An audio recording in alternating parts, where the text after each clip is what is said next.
السلام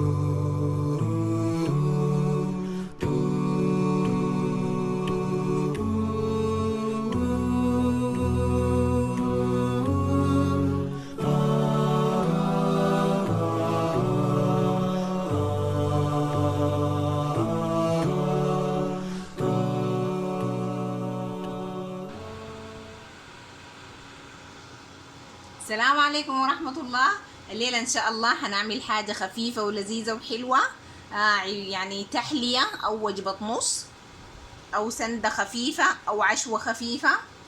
هنعمل مع بعض الشعيرية البيضة. إن شاء الله مرة تانية هنعمل المحمرة. نشوف المكونات مع بعض. أول حاجة أنا خديت موية في النار، هخليها لامن تغلي، بس هضيف ليها ملعقة من الملح وخليها لامن تبدأ تغلي معاي. بعدين اضيف ليها الشعيرية.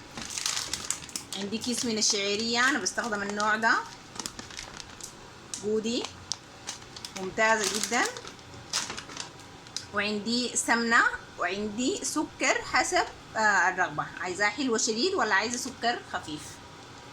على بال ما الموية تغلي معاي انا بس هكسر الشعيرية شوية.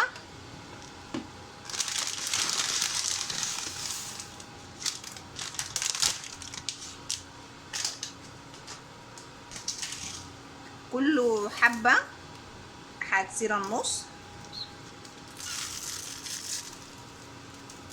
بالطريقة دي.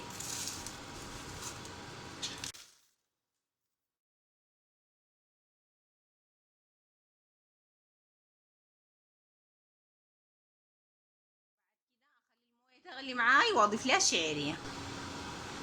طيب بعد ما بدت المويه تغلي معاي هضيف لها الشعيرية. بسم الله.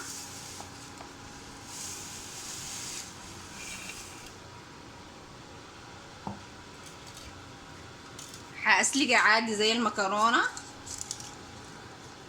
افكفكها شوية كده بالمعلقة.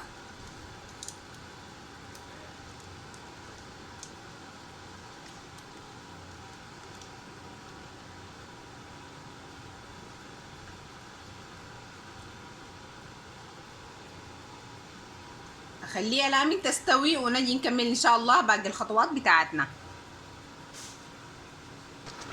طيب يا جماعة، الشعيرية بتاعتنا استوت.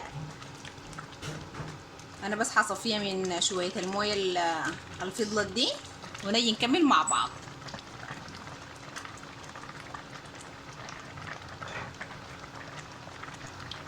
طيب يا جماعة، انا صفيت الشعيرية من الموية.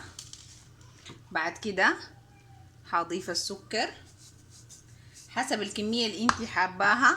انا عاملة هنا كيسين من الشعيرية، فهكب سكر زيادة شوية،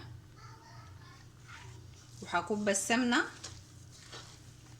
واقلبها مع بعض.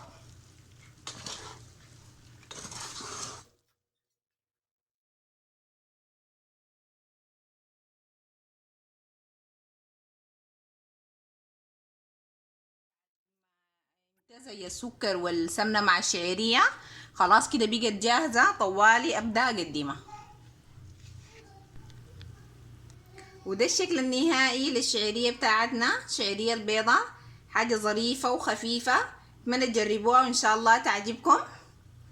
لو عجبكم الفيديو ما تنسوا لايك وشير والاشتراك في القناة.